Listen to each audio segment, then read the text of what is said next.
All right, without further ado, let's go ahead and bring in Ginger. I'm going to share the screen and do a quick intro, and I'll make it quick because I know we went over a little bit in time. So, okay, here we go.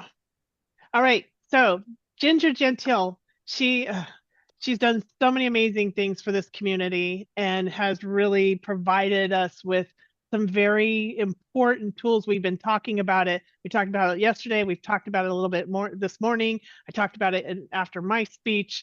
So the Erasing Family documentary film is a huge tool for people to use in various forms. You know, you can use it to send to an alienated child. You can use it for a family that has experienced this. But the better part of it is that you don't have to send it to your child specifically. You can have someone else send it to your child, so it's not rejected right off the bat. So lots of different ways that you can use this film, and she has graciously provided that for all of us. For, you know, it was years and years of work that she put into it, blood, sweat, and tears, and it's a free resource.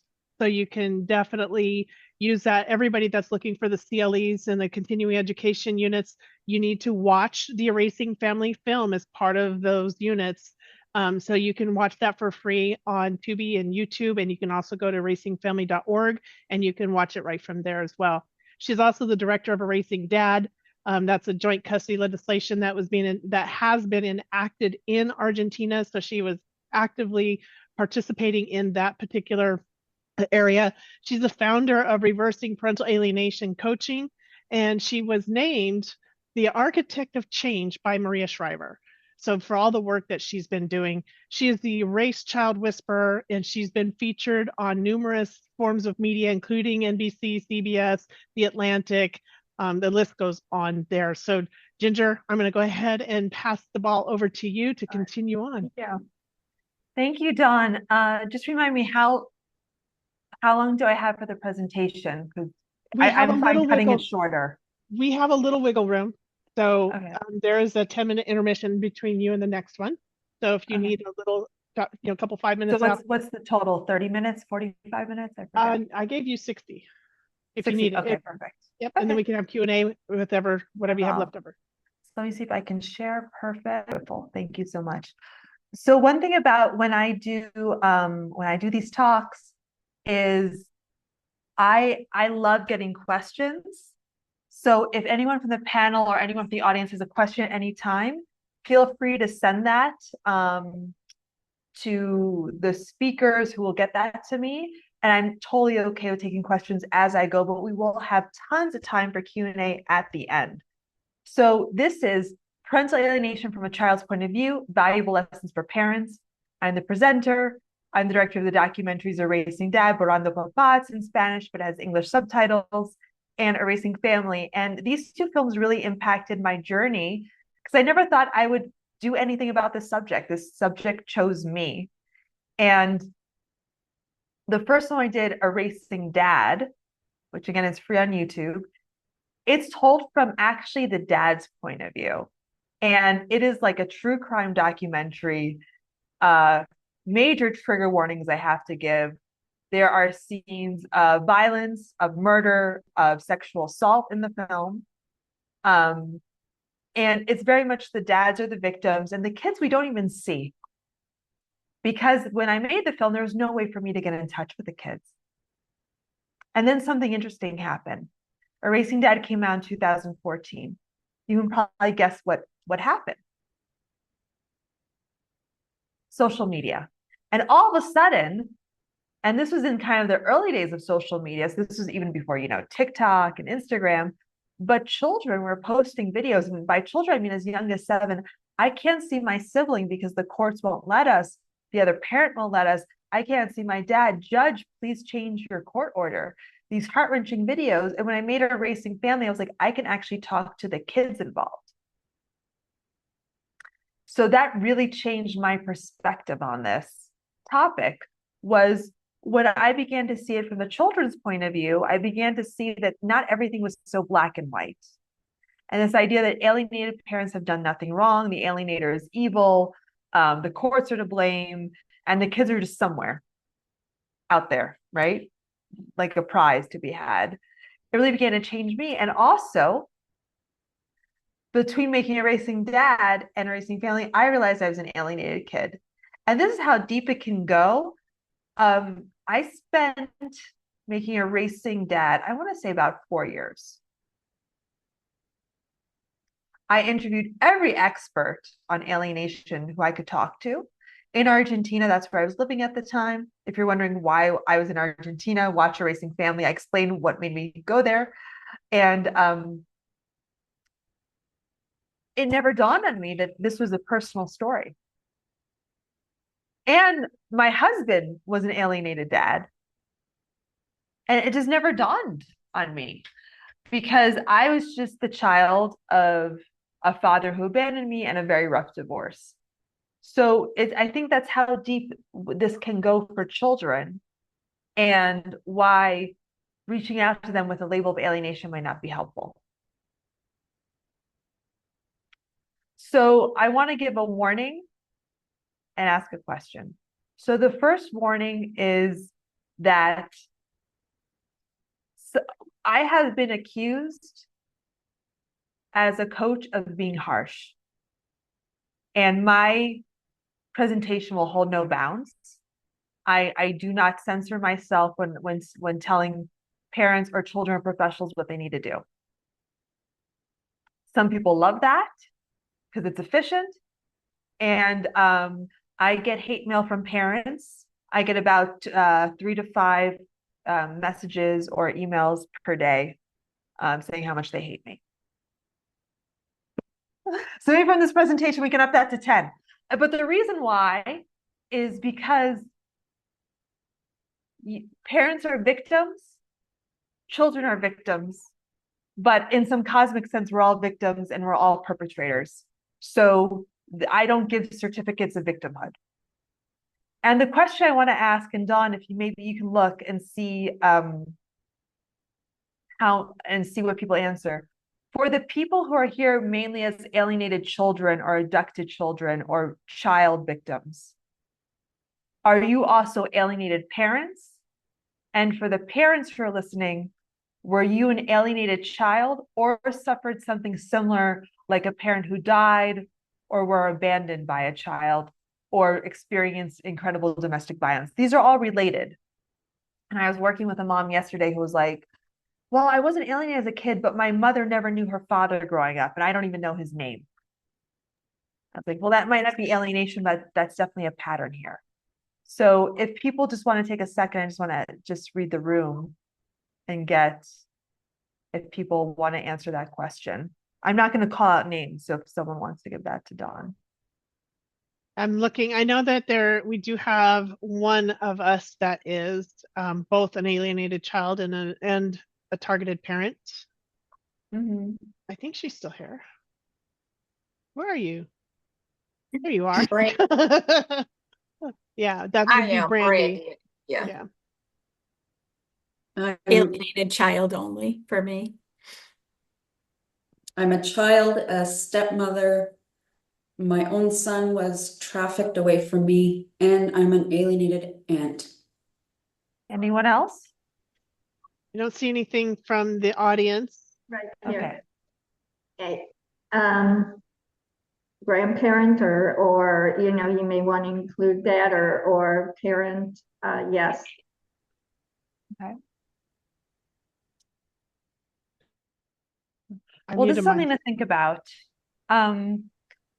Is my screen, am I sharing my screen or not yet? Yes, you are. We do have one other anonymous saying alienated parent and daughter on OD, a sex offender maybe could be a silver bullet. I'm not sure I understood. Okay, so I'm back to my screen share. So Dawn, if someone says anything, you just jump in and interrupt, okay? Because now I want to be dynamic, so you just interrupt because I can't see the chat very well. I got it. Yep, I gotcha. So there is an anonymous domestic violence. Yeah, I think I read that one. Oh, another one. Alienated parent family with narcissistic abuse trauma is another one. So far, that's it. So this group that's listening, there's a lot of people who recognize this, and sometimes we don't want to recognize this, but the importance of getting the alienation to stop is to free children and future generations from being alienated and abducted. Because if we as children don't heal, if parents don't heal, and it's the parent's responsibility, not the child's, to heal this situation, this will go on and on and on. 7 generations. A trauma can perpetuate in a family system. I think, Brandy, did you want to add something to that? Yeah, my situation Don't was worry. it wasn't generational for me because my husband was not alienated, but he became the alienator.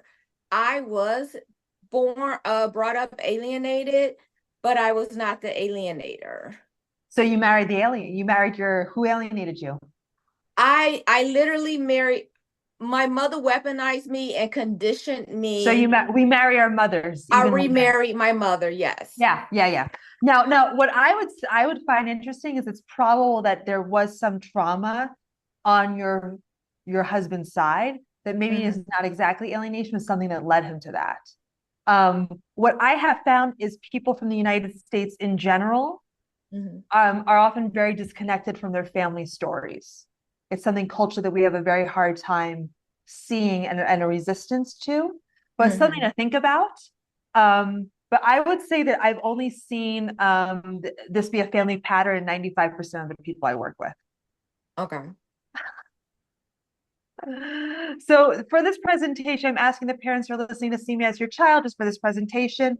After the presentation is over, you're free to go back, hating me, disliking me, sending me messages saying that you understand why my dad was alienated from me because you also wouldn't want to talk to a child as awful as me. I'm joking, but these are the things I get because this is a trauma response. And I always say, I don't care. I have thick skin. This isn't helpful if you want to reunite. Okay. So my story as a child is what I want to point out before I move forward is that compared to a lot of other stories that you're going to hear in this conference and in the wonderful book that Dawn edited and a lot of people contributed to with blood, sweat, and tears, is my story is almost non-interesting. My parents got divorced when I was 13. Before they got divorced, there was constant fighting in the house. And through the divorce process, they both decided to stay in the house and fight constantly.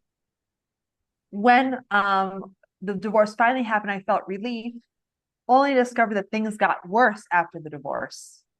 I'm sure some of you listening recognize this. You think the divorce things will settle down, and for years, even decades, the fighting continues and even gets more weaponized. And both of my parents badmouthed the other person, but I was more attached to my mother. I didn't know this until I was in my 30s. My dad actually had 50-50 custody.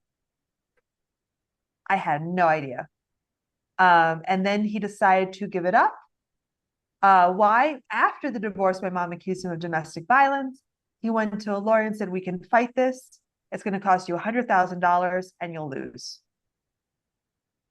So that's when my dad decided to walk away. And what I noticed with my journey to reunite with my dad as an adult, my dad never had the skills to deal with my pain and my trauma. And if I ever showed up with an emotion, it made him very uneasy. And he would return that emotion to me. So if I said, I hate you, Dad, he would say, I hate you too. What this looked like, and everyone has a different response to similar stimulus, is I was always on the outside very successful, valedictorian of high school, went to an Ivy League school, had a very interesting career. But through that, there was constant drug use, alcohol use, an inability to form long-lasting relationships that were healthy, feeling alone and isolated, depression, suicidal tendencies, you name it. But on the outside, everything was okay. And so my lesson for why I'm sharing this is to say that even in a situation that wasn't that bad, of an alienation story, right? I was never abducted. I always knew where my dad was. He had my phone number. I had his phone number. I saw him once in a while. The trauma can be very severe. And one story that sums it up is that when my parents would fight so much, one day I asked my mom, why do you and daddy fight so much? And she said, we fight so much because we love each other. You can guess who I married. You can just, if you know anything about psychology, you can guess what my husband was like, right? Now, of course, if you're healed, you would say, wow, dad and I, we don't know how to express our emotions. We came from very difficult childhoods, so we only know to express ourselves through 2-hour-long shouting matches, right? That wake you up in the middle of the night. But instead of that, she says, oh, that's the more you yell, the more it just means you love, your love is big. It's so big, it can't be contained. And I entered the alienation world, the world of high conflict divorce as a filmmaker, not to heal my own trauma. As I said in the beginning, I didn't know how that I was impacted by this, really. I met a man, I fell in love, and the first thing he tells me, he's like, I'm very depressed. I haven't seen my daughter in 6 years. And like a lot of people, if you're an alienated parent, you've experienced this. I said, well, let's go down to the courthouse. There must be some clerical error. There must be some mistake with the judge, some paperwork that wasn't filed. And I entered a world of parents who had orders to see their children. My now ex-husband always had an order to see his daughter. It wasn't being enforced and no one cared. And there was a systematic trend in Argentina at the time, because I met my husband in Argentina, and I moved to Argentina to get away from my family, because it's the furthest I could get away from them, literally. If you look at a map, this is about as far south as you can go. There was a systematic campaign to say that fathers weren't needed in the household, that only a mother was needed, and that fathers could potentially be violent. So it's kind of better if they're not in the house. Just erase them, just remove them. And there would be campaigns like the most dangerous place for a child is their own home because of the father. So that was kind of the rhetoric.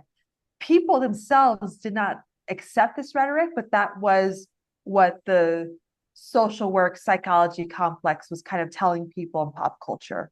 And they were also, the laws backed it up, custody automatically went to the mother. And what I learned making Erasing Dad was how traumatic it is for the fathers, because I was only talking to fathers who were being alienated, how no one seemed to care.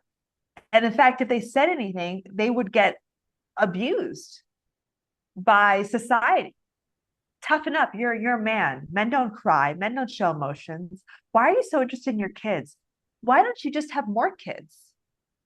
Just forget about your kids. Just find another woman and have more children with them.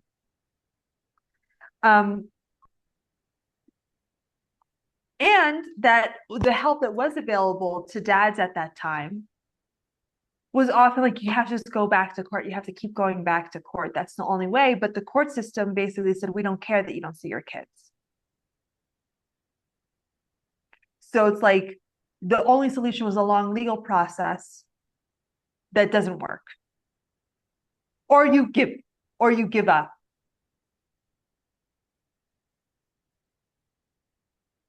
And after I made Erasing Dad, so Erasing Dad had a very big impact in Argentina. When it came out, it was the most talked about film in Argentina, because it was censored. It was the first film censored in many years in Argentina. And people were often surprised when I talked about this, because they're like, why would they care about a divorce film, right? Like, who cares? It's not police violence. It's not, war. It's not the military. People were very surprised, and it was censored by judicial order. It was illegal to show it in Argentine territory. YouTube took it down. We couldn't have a proper premiere. Everyone talked about it. People started to talk about alienation, something that was very taboo, because journalists don't like to see censored movies. So from a publicity standpoint, it was very stressful, but it was great for the film. And they changed the laws after this to take out any gender bias in the laws, and to allow for the option of joint custody. Before the film came out, there was no such thing as joint custody. It was only sole custody. And I decided to leave Argentina in part because the film was censored. I didn't really feel safe at that moment there. And I went back to the US. I'm like, I have to make a follow-up. And I decided to call this film Reversing Family. And the first thing I discovered when I came back to the US were how many mothers were being alienated. I don't want to say statistically if it's equal or more mothers or more fathers. Statistically, it's probably more dads, but there are more than enough mothers that I was like, this is a very interesting as a family dynamic, as a legal dynamic. And the other thing was that all these children were beginning to talk about it on social media. So the whole way I approached the subject changed significantly.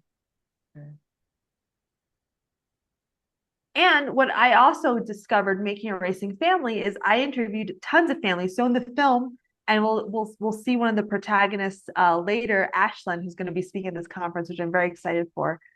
All of the kids, you know, who I talked to and all their parents were reunited, I saw that they had a very similar journey.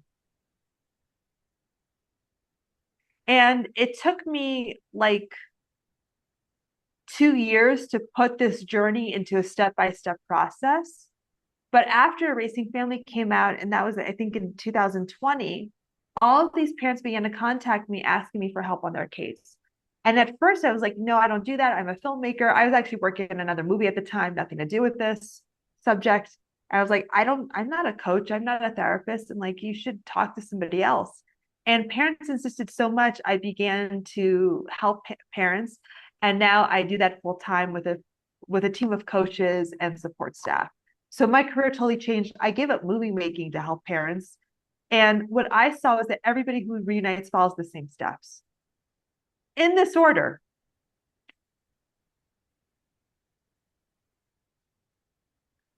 And the other thing that I saw is that parents who are alienated by definition are traumatized. And as Andrew said, you need to get out of the trauma response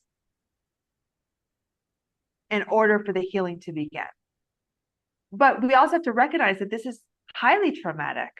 And when I work with parents about finding their happiness, it's like, it is normal that you are sad, depressed, angry, hopeless that you can't see your kids.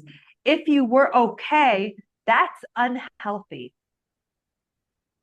Like if a parent was like, oh, I can't see my kids, whatevs, I'm gonna like do something else. I'm gonna, get my nails done. That would be really weird.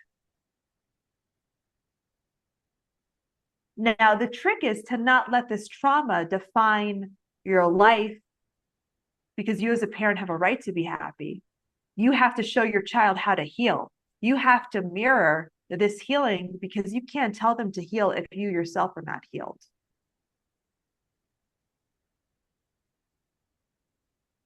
And the way I define parental alienation is conditional love. I will love you. I will give you resources if you reject the other parent, if you reject the other parent's family.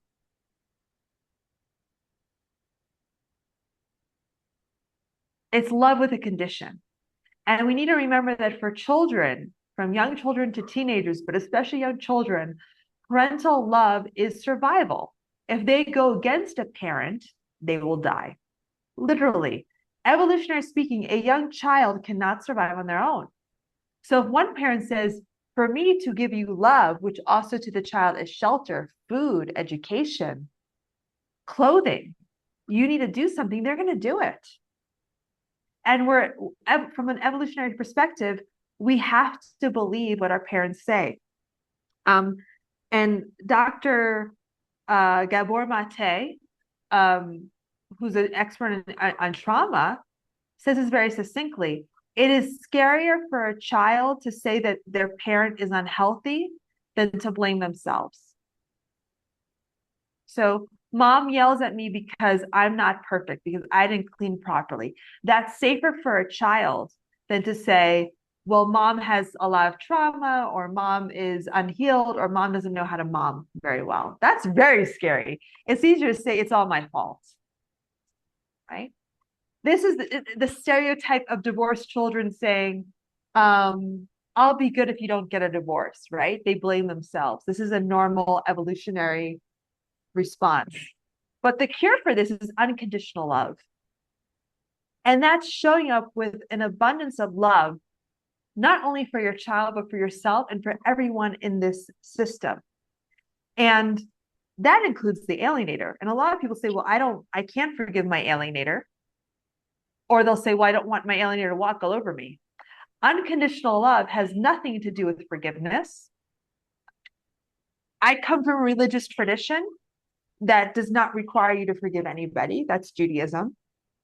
You don't have to forgive anybody who doesn't ask for forgiveness and make amends. It's up to, if you want to forgive someone, great. If you don't want to, it's not needed. But showing up with just, I want this person to be happy. I want this person to be healed. I understand that they're coming from an unhealed trauma response can really be a game changer. And also, oh, my child is yelling at me. They don't respond to my messages. It's not that they're an ungrateful child. They have been traumatized too. And Andrew, who's giving these great historical analogies, what is an analogy that I love to use with unconditional love? Let's go big. Gandhi. Gandhi said to the British, and I think we forget at the time, because Gandhi now is this, pop figure. Everyone knows who Gandhi is, and we love Gandhi. At the time, people thought he was nuts. People thought his clothing was despicable. They made fun of him a lot. Even in like American newspapers, there'd be cartoons being like, who is this crazy person? And he said to the British, sooner or later, but probably sooner, you're going to walk out of India. And the British were like, we're the most powerful military might in the world. And Gandhi said, but the time will come when you're going to walk out of here. And Gandhi did not give in to the British. He did not teach people obeying the British. In fact, what he did was a lot of resistance that resulted in a lot of violence towards him, but he always did it with love. So I said, I love you, British oppressors, but now you got to leave. And we're going to make our own salt. That's what I mean by unconditional love for the alienator, not doing whatever they say. Children's love is based on survival. And this is one really gets a lot of parents. Children will not reunite with an alienated parent if there's ongoing conflict. One, they've already aligned with the alienated parent. So if there's conflict going on between two parents, court battles, also just bad-mouthing, energetic bad-mouthing. I talk to a lot of parents who will spend a lot of time complaining about the other person. And when I point this out, they'll say, well, I never tell my child that. I'm like, yeah, but your energy is blaming the other parent, right? Children will feel that and they cannot reunite because they're stuck in this stasis. They're stuck in this situation. So what would cause them to change? It is not them knowing the truth. It is not them seeing the flaws of the alienator, which they know because they live with them. It's being lured in by unconditional love and feeling the peace to go between both parents. Now, the good news is you don't have to become friends with the alienator. You don't have to even talk to the alienator to diminish the conflict and find peace. It is totally possible to heal a family system without the interaction of other people.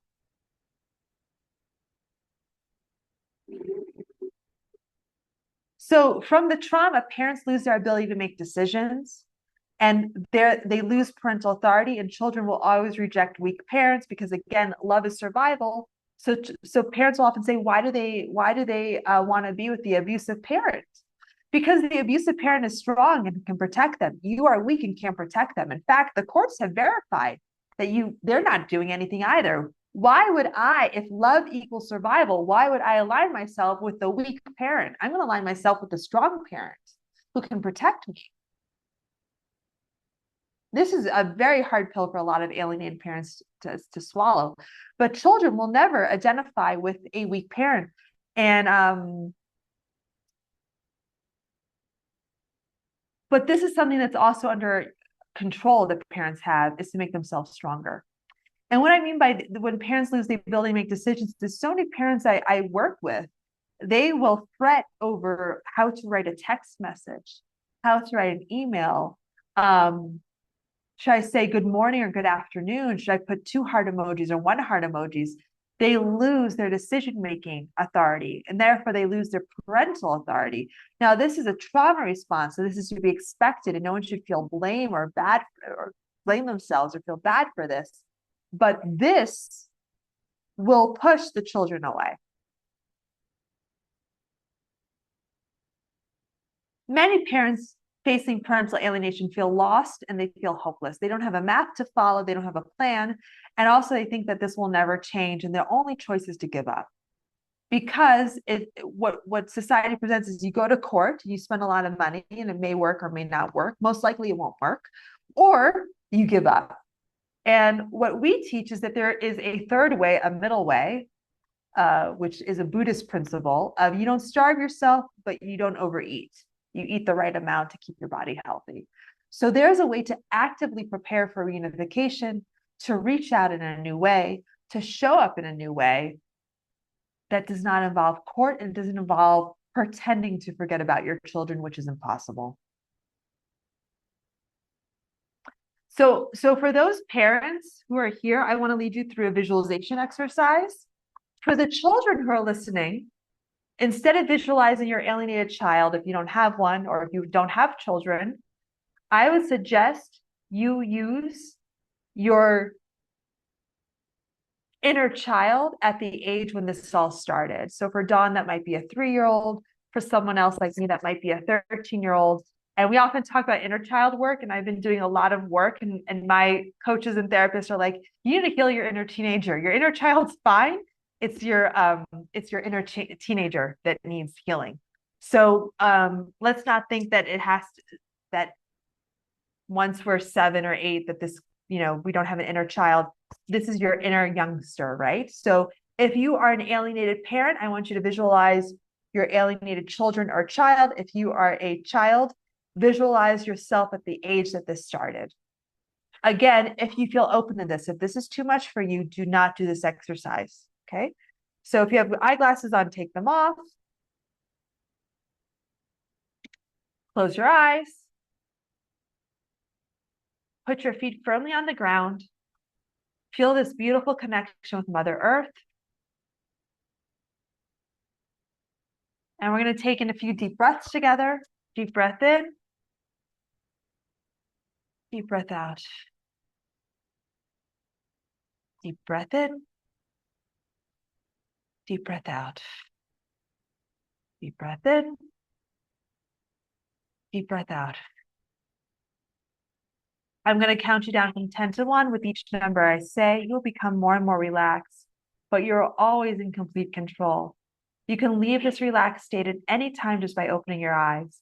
But if you choose to stay in this relaxed state, any noise or distraction that enters from this moment on will just relax you even more. 10, 9, 8, 7, 6, 5, 4, 3, 2, 1.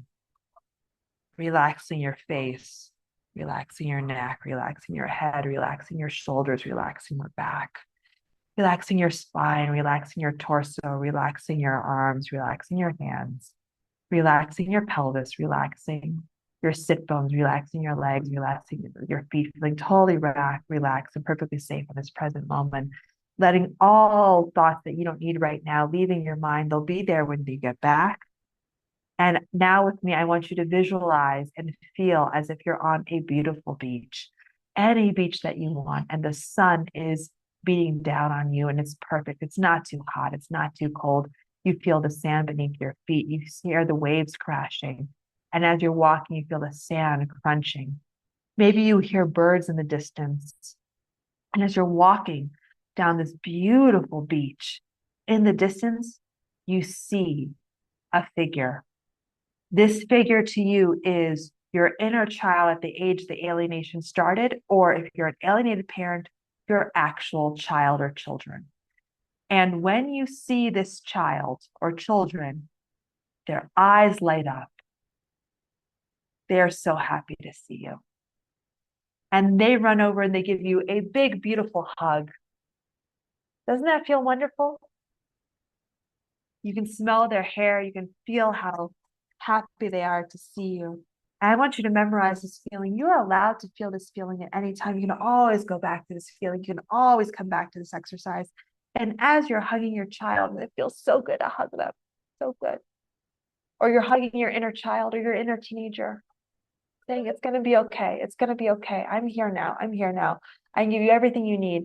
And as the hug ends, I want you to look at your child or your inner child or your inner teenager or your children and ask them from your heart. Let's take in a deep breath in, deep breath out.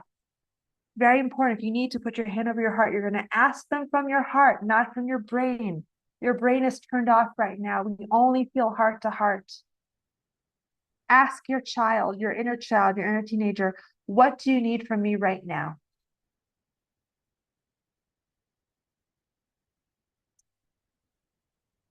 Maybe they say nothing. That's okay.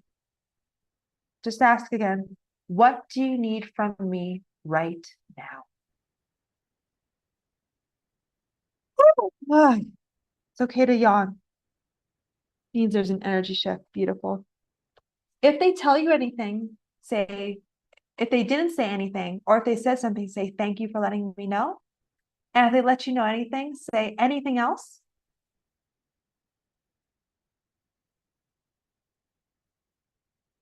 Beautiful. And now I want you to imagine walking down the beach with your inner child, your inner teenager, or your children or child who's alienated, laughing, feeling happy together. And I'm going to count you out to 5. When I say 5, you're going to wake up to a new reality where healing is easier and quicker than before. 1, 2, 3, 4, 5, wide awake.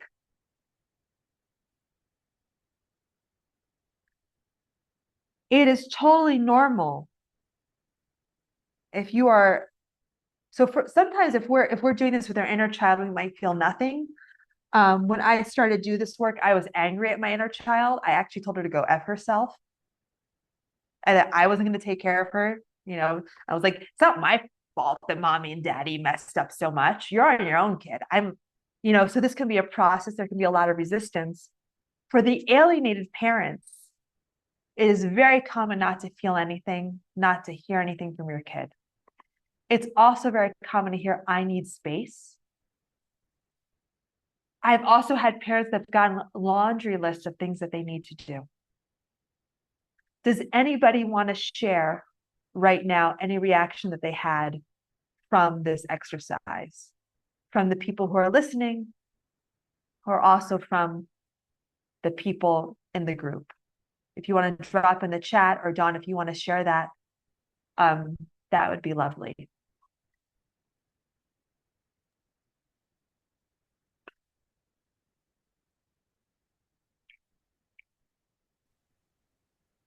Well, can I just say thank you for bringing me to the beach? Oh, of course, yeah. I really enjoyed that because and maybe you or a doctor could explain a little bit more, because since I'm not a doctor, I don't want to speak out of context, but I know that I've read that if you visualize, and that's why triggers could feel so real even if you're in recovery, you really, your body sometimes doesn't know the difference, something to that effect. And I'll give it back to you, but thank you for bringing me to the beach, by the way. Of course, yeah. So we're always in a calm place when we do this, because if we say, now imagine you're back in your ex's house and he's throwing a cup at you and your kid, like that's too much. So we're in a happy place. We're imagining we're healed. So when we haven't healed yet, and healing is a process, or we're still alienated, if we can begin to imagine and to practice that feeling, one, everything is, vibration. So we attract that back. So that's why I always say, instead of alienated parents, my soon to be reunited parents. Because if someone says, because if you say it's been 1,000 days since I've been alienated, that's very sad. But if you say, I'm in the process of reuniting, I'm in the process of healing. I'll give you a small example. I used to suffer from anxiety, and I was diagnosed, and I used to go around saying I suffer from generalized anxiety disorder. The moment I started to say, Sometimes I have anxious thoughts, but every day they're less. My anxiety began to heal. Because when we go into a label, and that's why Dawn was brilliant by saying this is the Thrivers conference, survivors. It's okay to say I was a victim, but now I'm a survivor. But what I have found is so many parents, they cannot talk to their children. But we can talk to people dead or alive energetically. So this is an exercise. And sometimes, parents will say, oh, my kids said they need space. Oh, okay. My kids need me healthy. My kids need me to show up peacefully. My kids need me to stop bugging them. My kids need me to go to the gym. My kids need me to, and they get this list from their child, even though there's no relationship with their child. Is there anything else? Because I want to get through the rest of the presentation, but I'd love any people want to drop in the chat or say anything that came up for them. Hi, Ginger. We only have probably about 10 minutes left. Yeah. So I just want to give you your 10 Sure. minutes. Of course. So an anonymous attendee said, attention, validation, love, nurture, freedom, safety, validation, understanding, friends, love, and more love. Beautiful. That is all stuff you can work on before you see your children that will help attract them back. So what I think is just very important here is we can do this exercise as much as we want. We can also ask our inner child what we need if we're Thrivers. They might need play. And for so many parents, they learn so much about alienation. We need to take a break from this and play and do something fun, especially for all of us survivors. We probably have never had a chance to really play. Maybe we need a finger paint this weekend. So to go back to the presentation, I'm going to speed through it a little because I want to make sure that we have time for questions and answers. So I also encourage everyone to look around at all the people who have healed, all the people who've been through trauma, people like Nelson Mandela who were in prison for 26 years, and who then led a country, but also people who like the Thrivers here. So for you parents listening, your child might become the next coach, therapist, lawyer, politician who changes this. They might become a light worker. So because so many parents say, my child must be traumatized. They probably are, but also wish that your child is the least traumatized alienation victim ever. So I created the Revive method. I'm going to do this in 1 minute. It's a whole method that I found every parent who reunites with their child follows.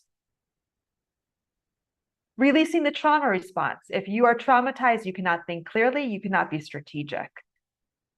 You'll never be 100% cured, but you can start to notice your triggers and like, oh, I'm being triggered, and then calm yourself down. And with each step, there's like more steps that go to this, right? So I'm just giving you the overview of what I've seen every parent that reunites follows. And if you skip a step, this does not work. Embrace emotional healing, allowing fun back in your life, letting stuff go, getting out back into nature, adopting a healthy lifestyle. B, verify root causes of alienation. I've been surprised when I teach this. I always thought people would get like very upset with this. People love this. It's one, why is your alienator alienating? What are they motivated by? We can use that to get the alienation to stop. And people often like, you can't get alienation to stop. You can get it to stop. My ex is crazy. Great. Crazy is predictable. My ex is a narcissist. Even better. Tell them how great they are.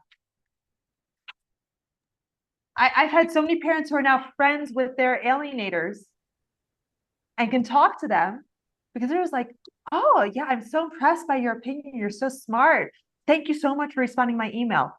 There are more extreme cases, but this will understand what their motivation is so we can use it strategically. Why your kid doesn't want to talk to you? What's the grain of truth there? Why did you marry an alienator? What do you have to heal from your family history? Or if someone says, well, I was just bamboozled by a narcissist, why are you so naive? Like I said before, 7 cycles of family trauma. This can go on for 7 generations. So if we don't stop this, if we don't identify our family patterns, we're doomed to repeat this. Who is the alienator? People don't like to hear this. A lot of times the alienator is your child 20 years from now. Who are you? You are the alienated child. That is why it's so important for parents to break this cycle and to not give up. Because if not, your child, and we've seen there's statistics on that, alienated children have a 50% chance of becoming alienators or alienated. Maybe that statistic isn't totally correct, but we see this. We see these patterns. Improve communication skills. And there are scripts you can use, there are templates you can use, but they will not work if you are not healed. And also, this says in the method, improve communication skills and practice it. It does not say how to text my kid. Vitalize your life to attract kids back. As Dawn says, you can become a magnet that repels or attracts.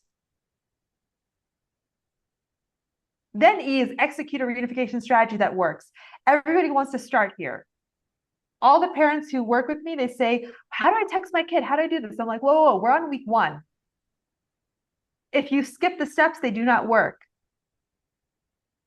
And now here's the beautiful secret. Templates will work great and text to send if you have done the other healing steps. They will not work if you haven't, but also if you've healed, you might reach out and your text might be like, I might be like, that's not a great text. It'll work because the energy is different. And even better, so many of the parents I've worked with adult kids is the kid that reaches out. And they're always like, how is that possible? I'm totally blocked. When the energy changes, amazing miracles happen. You don't even have to do the outreach. They'll find you. And there's a whole way to get them to find you. And to always, gather information, as Andrew was saying before, and ask, what is the best and worst case scenario? So many parents go back to court and I'm like, did you ask your lawyer what your chance of winning is? No. Does the law allow you to put this motion in? No. Can you ask for this type of therapy? No. What would happen? What's the worst case scenario if you showed up at your kid's school? Can you show up at your kid's school? Do they allow volunteers? Gather information before making a decision. So that's Revive method. And the result is an empowered parent who's empowered to make decisions, reclaim their parental authority. A lot of the parents I work with have lost weight. They've stopped drinking. They now have friends. They begin dating again. They begin making more money. And that is all important because I always say, what if your kid called you up and said, Mom, Dad kicked me out of the house. I'm stranded on the roadside. Can you give me $500 for gas? You better have that $500 ready. So this is all part of the package. So you become as powerful, as strong, as brilliant as the alienator. Because guess what? A lot of narcissists are freaking fun. And then you're over there crying, broke. Watch Reversing Family and look at why Brian chooses Karen over his loving mother. And I was like, but Karen's such a narcissist. She was such a fun narcissist, man. Okay. So results is getting alienation to stop. I can't go into success stories, but I have so many parents who are now on good terms with their alienator. Of course, if you're the victim of abuse from your alienator, the solution might be never to talk to them again. So this is where individualized strategy comes in place. And this is why I don't, coach just with like a little information. So I know we're out of time.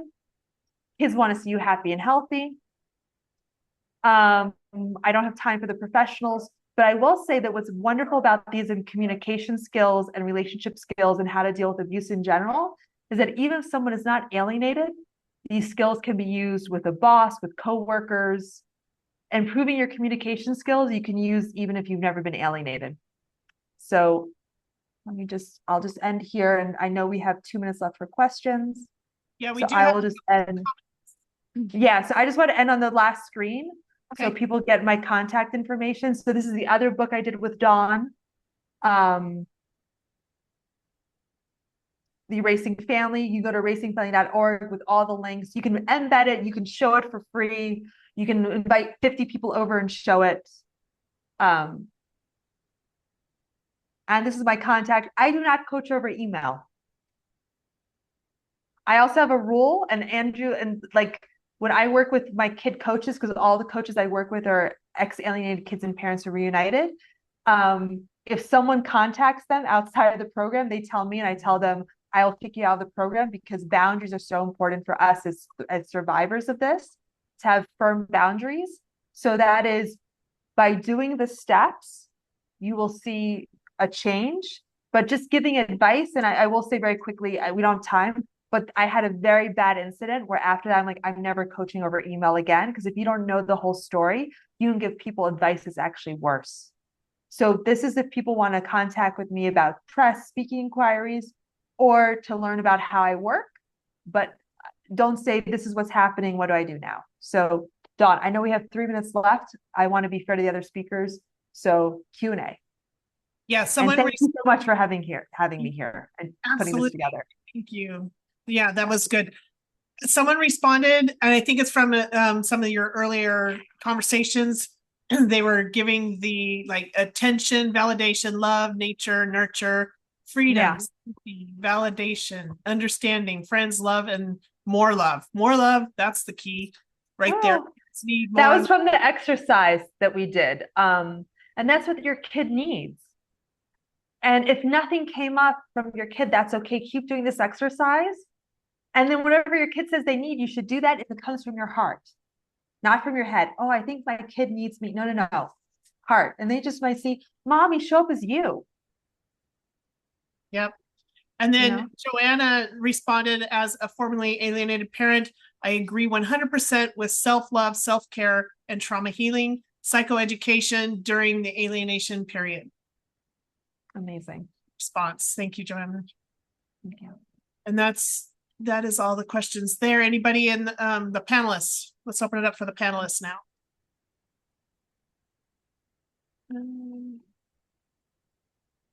Finishing up that. Okay. Those questions are out. Andrew, she called you out a couple times. Do you have anything to add? Only compliments at this point. I've been a big fan of Ginger since I first caught wind of the Erasing Family documentary being in development. I've done everything I can to support her. And every now and then I pop into her community to do guest coaching. And the people that are there are such a power. They're the kind of community you want to cultivate. I think the scary thing for a lot of parents is when they're out in these Facebook communities that are kind of like the Wild West, where they just broadcast their trauma, broadcast their dirty laundry. And you compare that to community that Ginger has curated and kind of built within her coachees, I guess would be, I don't know if that's the right word.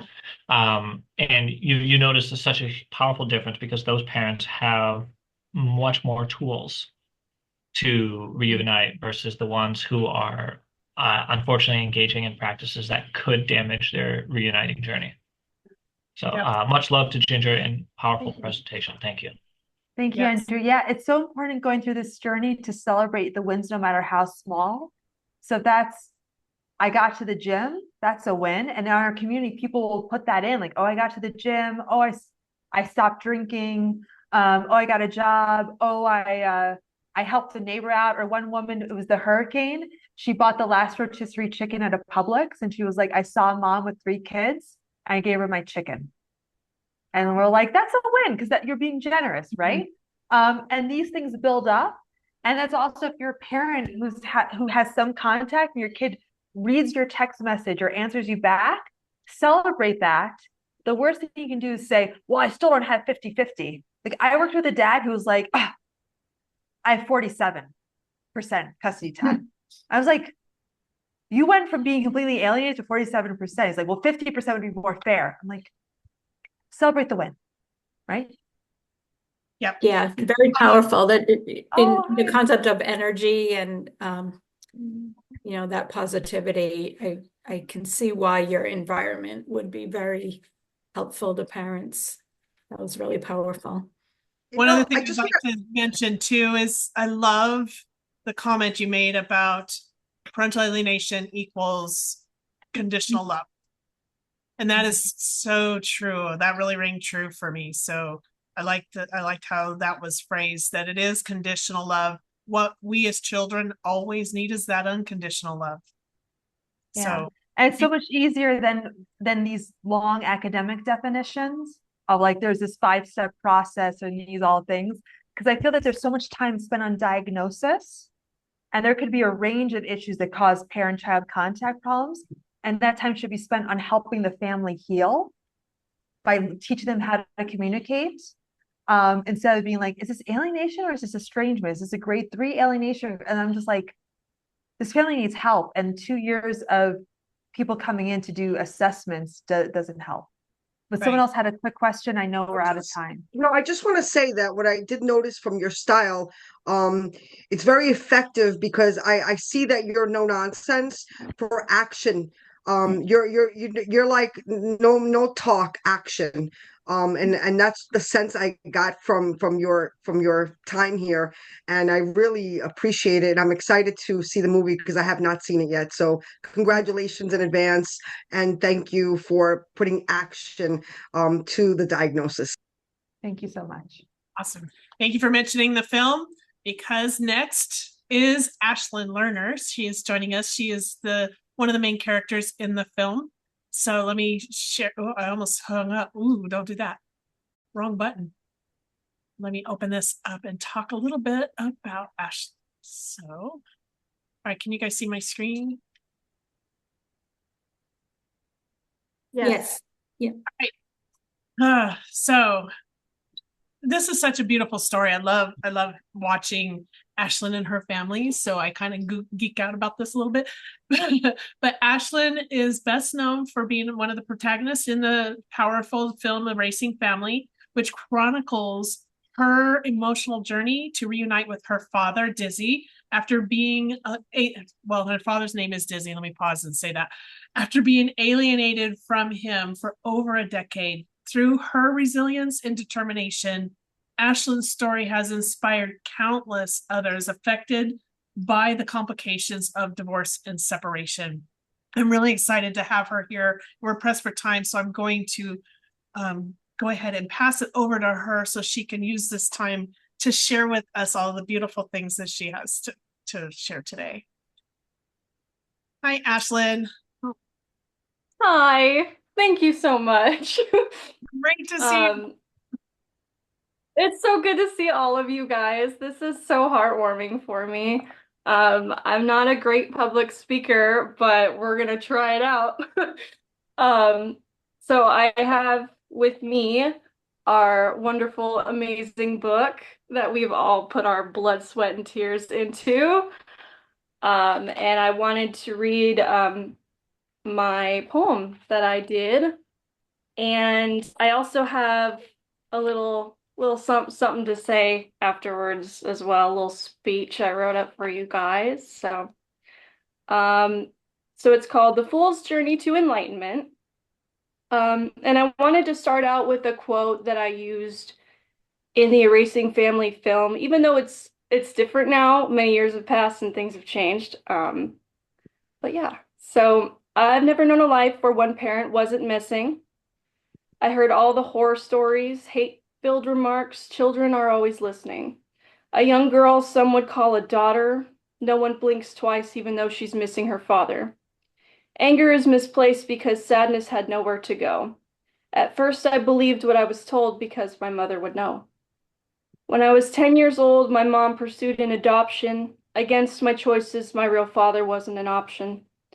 My dad was erased and I thought I'd never be the same.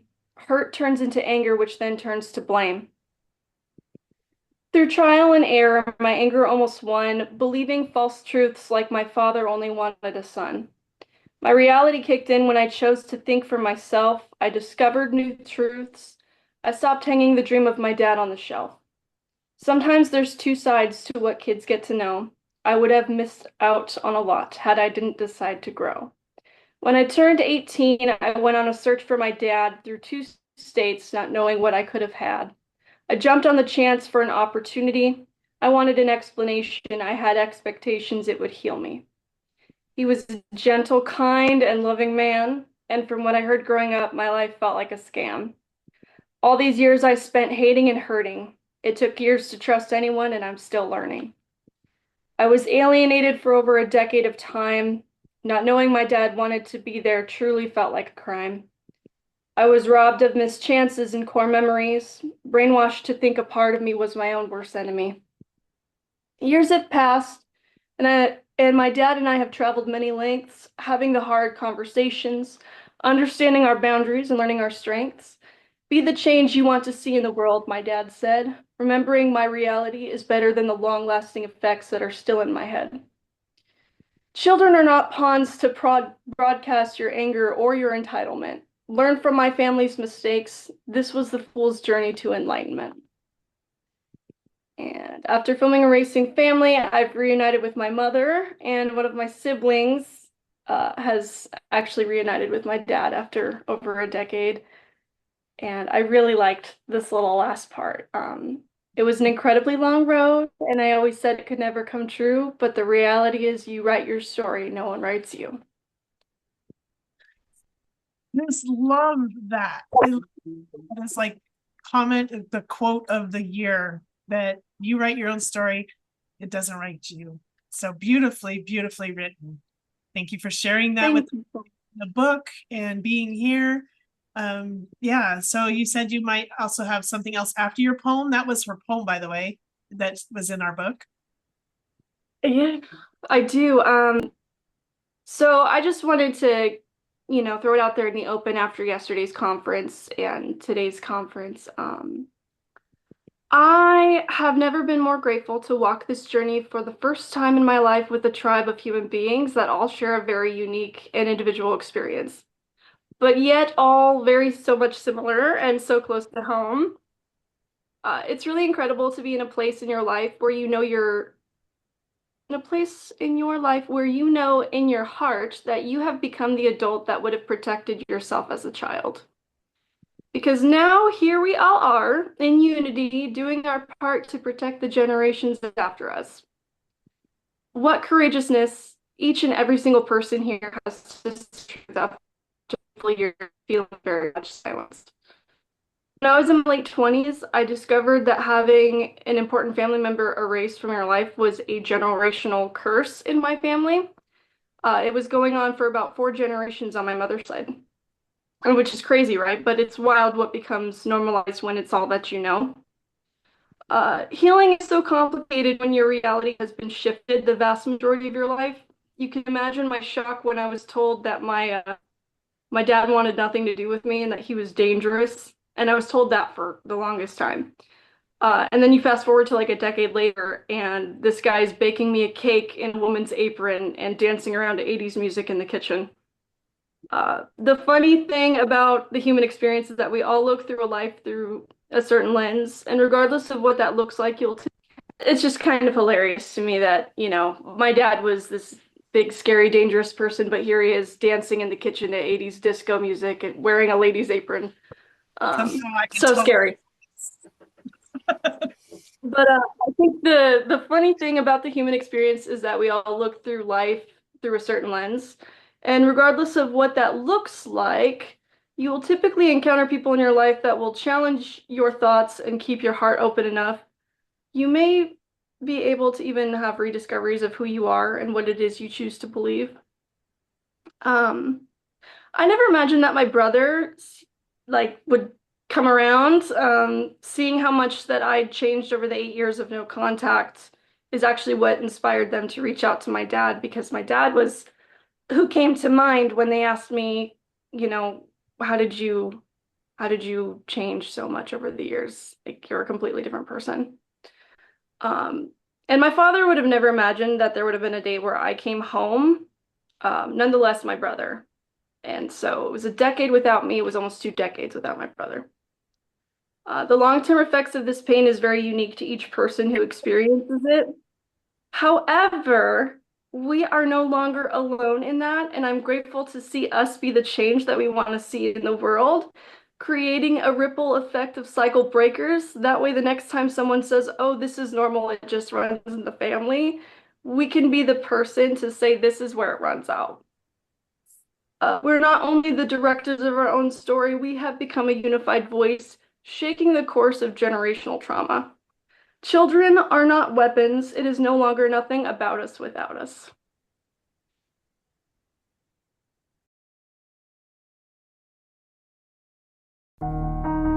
was such like a tug of war with whose side are you going to choose. I realized like it was just tearing me apart. It was always, you're on my side or you're dead to me. The first time my dad saw me, I was in my grandma's arms in a courtroom. It really felt like she didn't want anything to do with me. It's hard when you have to stop and think that your child wants nothing to do with you because of what they've been taught. One parent gets to be a parent and the other gets to be, at best, a visitor, and at worst, completely erased. And a lot of it has to do with our judicial system. What I remember about being in court was having to lie to the judge. Sorry.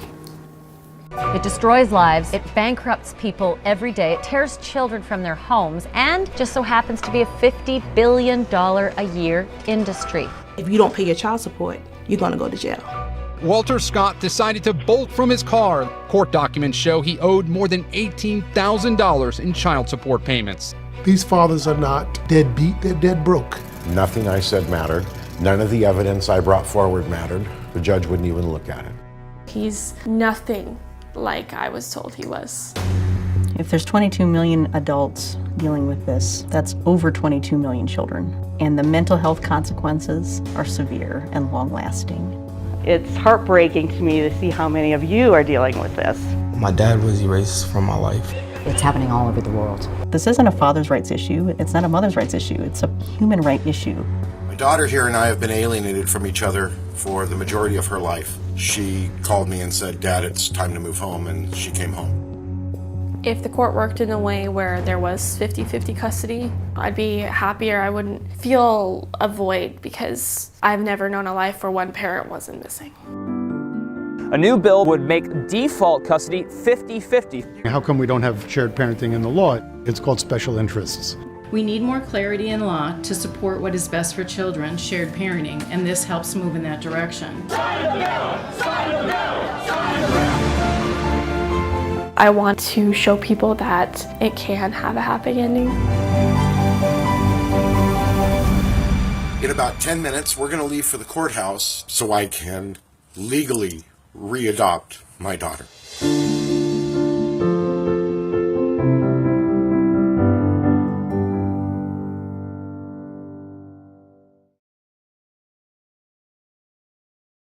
That's beautiful. Oh, we lose her again. Oh, we lost her. I love watching Ashlynn's story play out from the time of the film to watching her reuniting with her father and continuing that, and then reuniting with her mother and having siblings reunite with the father, and really watching a whole family heal has been just Ginger. While we're waiting for Ashlynn to hopefully be able to come back, as the director of Reversing Family, working directly with Ashlynn, can you kind of talk about that a little bit from your perspective? Yeah. So when I met Ashlynn, she was a very different person. She and her dad were both smokers. She, wasn't living a very healthy lifestyle. And, you could kind of see the trauma on her face. So she has really bloomed, but also Dizzy, her dad, he led the way by healing, by going to therapy. And actually, he was one of the inspirations of the Revive method, because he was like, I was so angry, Ginger, when I made that movie. I was angry at my ex. I was angry at the system. I was angry at all these people, and I just had to let it go. And when he was able to do that, he was able to reunite with his other child, who in the film says on camera that they want nothing to do with him. Like, and that's the last scene in the film. She's like, it's just blood and DNA. You're just the sperm donor. I have another father, who's my stepfather who raised me. I have nothing to do with you. And now they're reunited. And we also do have a follow-up interview with Ashlynn and Dizzy 2 years after the film, where they talk about all the healing that they did. And that is on our YouTube channel, Reversing Family, where it's just like how they actually reunited. And one thing he also talks about is he would always message his other child. I'm saying his other child and they, because they prefer non-binary pronouns. But always with these pleasant messages, but never pushing. And so many parents, and Andrew talked about this about dating. They'll continue to say, should we do can we grab coffee? Can we do this? Can we do this? I'm like, if your child says they don't want to hear from you, asking them to do stuff is weird. It's like if you like, there's still a guy who I met like 6 years ago. I moved away from where we met, and he still messages me every 6 months, like asking me out. It's like, dude, I'm never gonna go out with you. Right. and but this is like so Ashlyn's back. Yeah. So I'm just saying, like, how let's give the floor to Ashlynn, how your dad would message your sibling, but in a way that was just encouraging and not pushing for a meeting. But I'm jumping ahead. So now that you're back, let's go to you. That's okay. That's very accurate. Yeah, he just kept sending that energy out, that love out, even if it felt like for years it was falling on deaf ears, or, regardless of how hurt he was feeling or his own personal individual experience in it. I think that his energy did change a lot, especially after making the film, which I thought was really interesting, kind of like what Ginger was saying earlier about, energy doesn't lie. And regardless of what you believe in, people make their own personal shifts within themselves. And it does create a wave that people pick up on, like my sibling had absolutely zero interest in my father for pretty much my entire life. And it wasn't until after the documentary, after my dad had processed all of his anger, his emotions, he got a little bit of therapy here and there just to kind of navigate it. It's like the shift just hit after that. It comes when you least expect it. And like I said, we never in a million years thought that we would all even be in the same room again. And, I've even reunited with my alienator, and we have a relationship on my boundaries, which kind of brought something up for me yesterday when we had a question where someone had asked, has anybody's alienator redeemed themselves? My birth mother I loved how Dawn worded it. She said, redeem isn't exactly the word necessarily, but you find acceptance in what you're comfortable with, and you love people on your boundaries, and you make it work for you. I always viewed both my parents as two different parts of my identity, so it felt like a really big chunk of me was missing when, first I was alienated from him, and then when I moved to California from Washington, because that's where my mom was, then I had alienated my mom out entirely because I was so angry. And it took 8 years for me to, do a lot of self-reflection and understand that I could be a whole person, have both of my parents, if I just took the time and hopefully, had the same mutual respect and boundaries with my mother to develop a relationship on everybody's boundaries. It's a beautiful story. The screen just flipped and you flipped again. Can you turn it sideways? There we go. Yeah. Yay. I don't know. Sometimes when the Zoom flips, things go back to where they were, but your story has just been beautiful to watch. So I encourage anybody that has not seen the film to go and watch this film and share it. It's a tool for us to use. So, I want to thank Ashlynn for being vulnerable, and your father too, because this was a lot for both of you to express and show and just kind of open up your lives to a camera crew, and Ginger following you around and just being kind of in your face quite a bit. And so very it was terrifying. Yeah, but thank you. So scary, but it was that, what it was is that I had woken up in the middle of the night, and this is when I first moved from California, and I had so much stuff that I hadn't unpacked or processed, and I was finally in an environment where I could do that. And when I did it, I posted this thing on the Father's Rights movement back in like 2016. That's actually how I got in touch with Ginger, because it went viral, which was terrifying. And amazing all at the same time, because we had people messaging us saying some brutally honest, vulnerable things about, wow, you guys just gave us a completely, entirely different perspective that this can happen. So yeah, that was actually the biggest reason that we leaped onto it, because we both had this long talk that we know that in that trying time where we were struggling and we couldn't be in each other's lives, we needed someone like us. So that was actually the reason we jumped for the film, and it turned out incredible, and Ginger was so amazing, and I couldn't be more grateful. We're all so grateful to be able to have this film to use, to watch, to I wasn't able to be in the film, but I identify with so much of it. So it's a way for people to really connect to their inner child and their own trauma, and being able to see how someone else has gone through this, and then to watch you be reunited with your father on the film is just amazing. So, and in fact, part of my mission to reverse my my adoption is still inspired by you guys. So oh, that means a lot to me. Thank you. I'm so glad. Yes. Ginger, did you have something? Oh, I thought you waved your hand. Okay. So yeah, I think that's it is definitely something that I think about in the back of my mind. If they can do it, I can do it. My father's not with me anymore, so it's gonna be a little bit more of a challenge, but if you don't know me already, I will defy a hurricane to put on a conference. So I will find a way to adoption one way or the other. That doesn't describe Thriver. I don't know what does.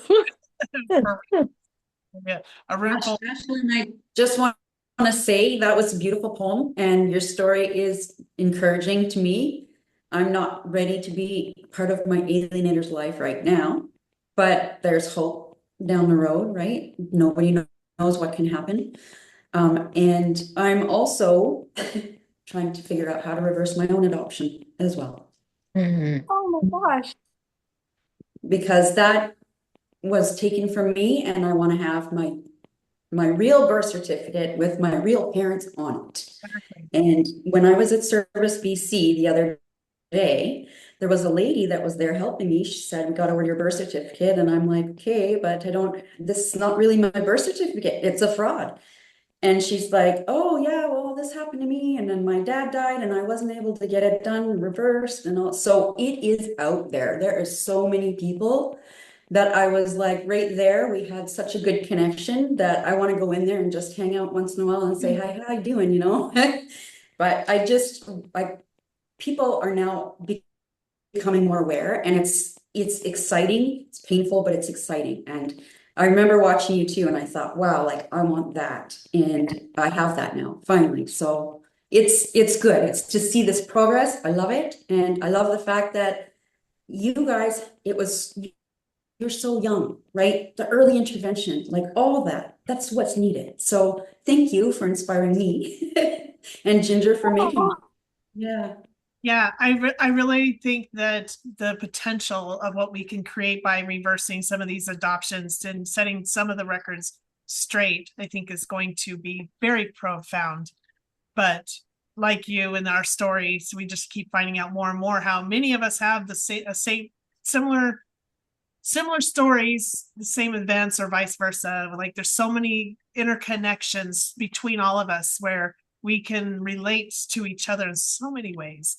So I think it's amazing. And with my reversal, the challenge is with my dad not being here, the courts have to decide whether or not to vacate. So what I did is I didn't even realize that I had a different birth certificate, because I was only given my original birth certificate. I never knew I had a legitimate birth certificate with a different name on it until I called and asked for a new certified copy in 2021, I think. Wasn't that long ago. And I asked the person at Vital Statistics, I need a copy of my birth certificate. And she's like, "This is not you." And I'm like, "Excuse me?" And she's like, "This is not you." And I was instantly angry. I'm like, damn it, one more person tell me I'm not who I think I am. I'm going to freaking lose my, you know what? I was very that really triggered me. I'm like, how dare someone say that's not who I am? Someone from Well, Vital. it's dehumanizing. Yeah. So when I got a copy of it, because she's like, you were adopted. And I'm like, oh, so that there is an adoption record? Because I've asked and asked and asked for a copy of this adoption record that I've only heard about and have never been given. So I finally had to figure out, okay, where did the adoption happen? So I went from all the states and the cities that we lived in, because I've lived in, God, I mean, way too many houses, and don't know which town. Sometimes we moved across the street, sometimes we moved across the country. It's just crazy. So I had to go figure out where was the adoption. So I found out where it was, and then I requested the records. And when I got them, that's when I realized this is all based on lies. None of this is true. The dates are wrong.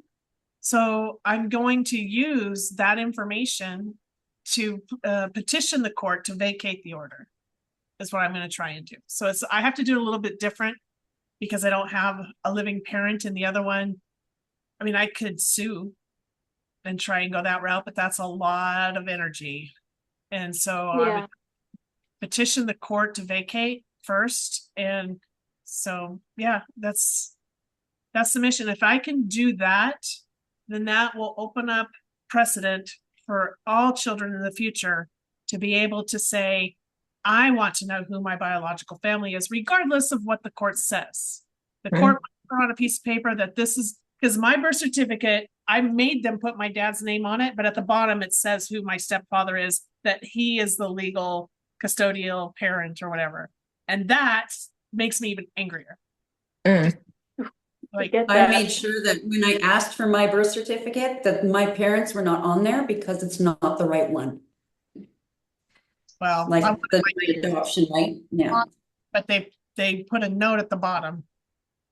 And actually she felt, so, you know, I think I touched her heart, and that's why she did it.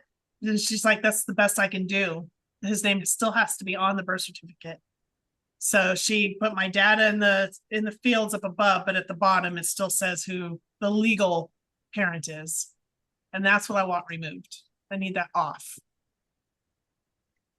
I also found out that they don't have to have any information on the stepfather, because I'm like, I don't know. I don't remember where he was born. I don't know any, you know, don't remember. I didn't know much of his history in the first place. His name is not on and any. They're like, well, she's like, that's okay, as long as his name is there. I'm like, yeah, yep. Awful. And in my situation, they also waived the mandatory investigation that they were supposed to conduct to locate the biological parent. And since there was a ready, willing, and able step-parent in the room, they decided to go ahead and waive that. And based off of the inaccurate information on the affidavit. So because he was there, they just said, okay, why not? Not realizing that the damage that they caused me and caused my dad, because they terminated his parental rights without even contacting him or trying to contact him. I could have been reunited at the age of 8 instead of 48. And see, it's like, where is the consideration for the best interest of the child in that, you know? Yeah, and I can definitely argue this was not the best interest. Definitely was not the best interest for me, but that's a definitely valid point, Ashlynn, that who determines what's the best interest? Because I agree with what the courts determine are the best interest, because most of them don't have lived experience. They have no idea what's in our best interest. So I know it's sad. So many, I mean, like all of us, for example, I mean, in one way or another have been dragged through the mud in that regard. Right. Yeah. Definitely, where we're not given a voice, we are just a piece of furniture or a pawn on the chessboard or collateral damages, or we have a lot of different terms, but nowhere do we hear the word individual human being with the individual relationship. So the child's relationship is separate from the parent's marriage. And that's, I think, missed. We do, and here's my thing. My mom nobody ever owned my life. Yeah, they gave birth to me. I was created from them, but I've always been the owner of my life. Always. From the second I took that breath, I owned my life. Nobody else owns it. Nobody else gets to dictate what happens to it, at least not in a free country in the industrial world. So what I think what parents do is they think it's up to them to determine, decide, dictate, and change trajectories. And the difference that's changes us too much. So was it up to my mom to determine who my father should be? Maybe she made a mistake and it should have been him instead. I've heard her say that. And that wasn't her decision. It's not her decision who my father is. The decision was made before I took that first breath. So I own my parents, both of them, my biological parents. So I think that's something that parents and courts and everybody needs to understand. It is not up to you to tell a child who or what they are, because that's already been laid out in the DNA. Now you can guide and you can try to influence and raise a child that will be a good citizen in the community, but it is not up to the parents to say, well, I'm just going to replace this because I don't like that anymore. Yeah. I felt that with my whole chest, man. Wow. Yeah. Yeah. And I think even coming from a parent, we're supposed to love our kids regardless. Every child needs love. There's no exception to it. Every child needs love.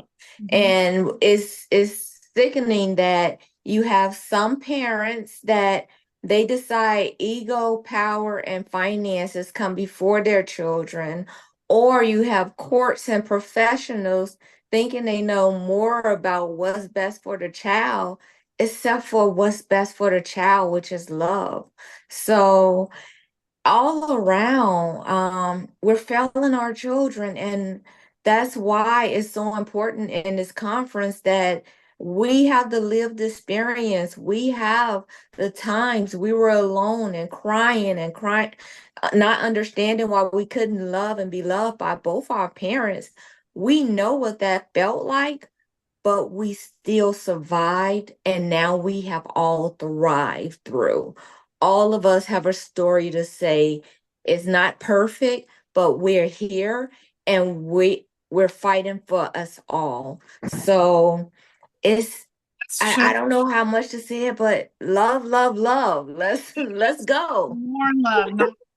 So when we have parents that split and then they remarry, that means I should have twice the amount of love, twice the amount that I had when it was just them. That doesn't mean that this new couple can erase this person because now they're taking over. That's not how this works. You don't get to just step in and remove or replace somebody.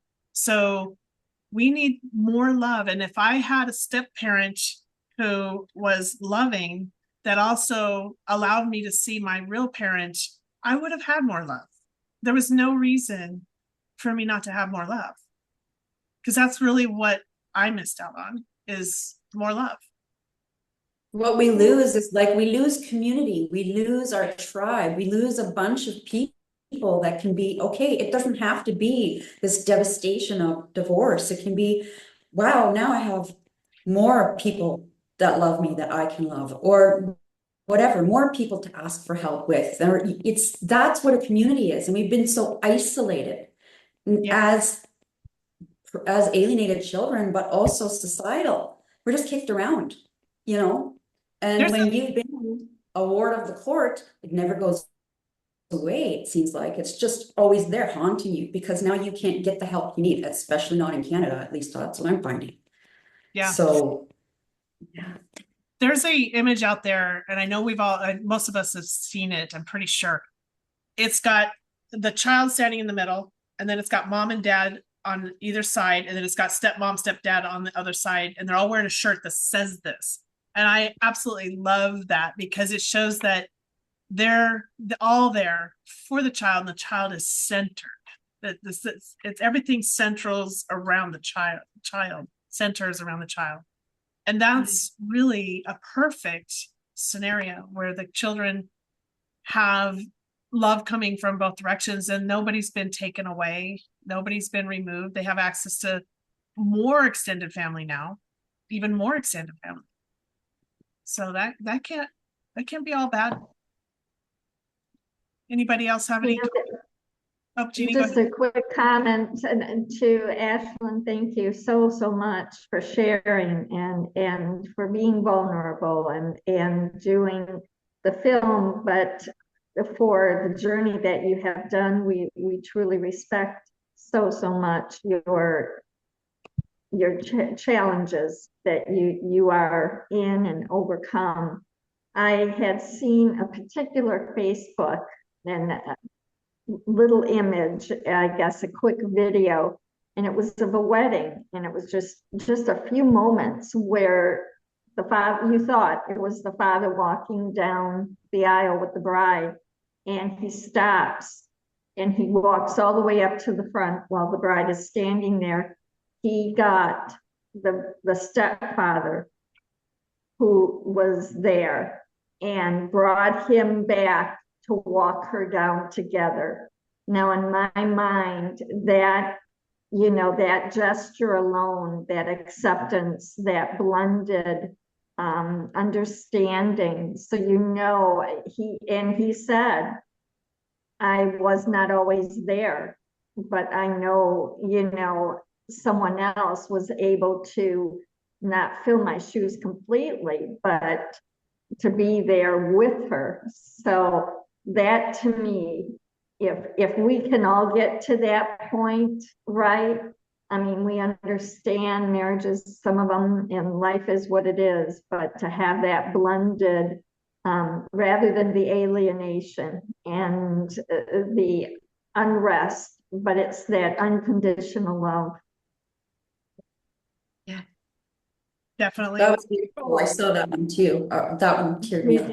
Yeah, right.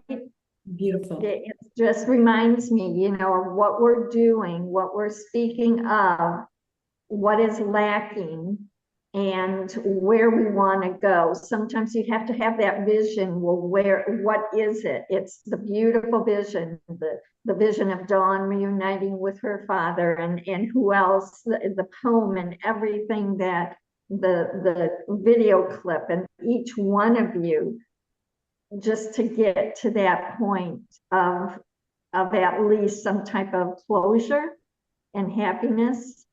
And as Dawn talked about earlier, the legacy. Definitely. Truly. I'm gonna cry. Well, what I want to do real quick, because we're still talking about the film, is I'm going to share my screen again, because those that are watching, I want them to realize that they can. This is accredited. This whole conference has been accredited by the Florida Bar for 15 CLEs, which is continuing learning or legal education. And 7 of those 15 count towards their mental health requirements. So literally this one conference wraps up your half of your entire year requirements of CLEs.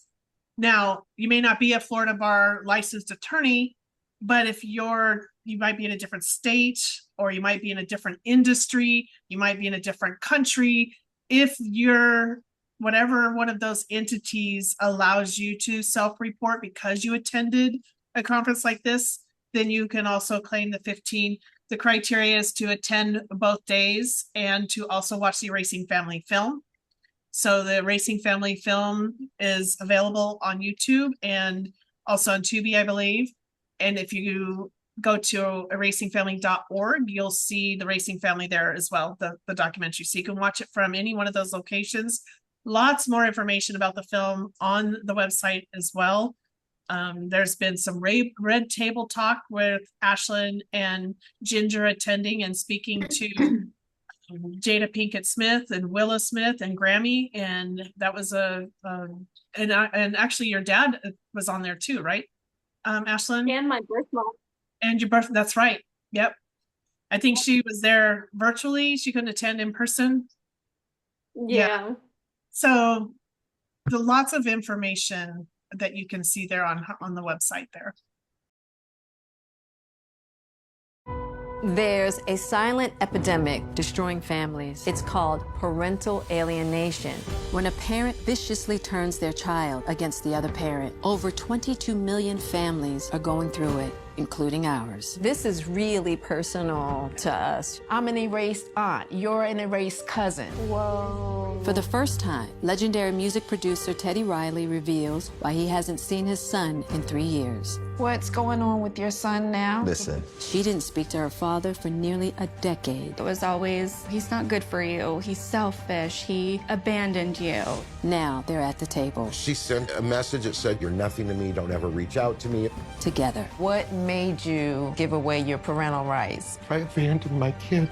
We actually have your ex-wife who's agreed to join our conversation. I need to step out. I can't. A wake-up call for parents everywhere. Learn from our mistakes.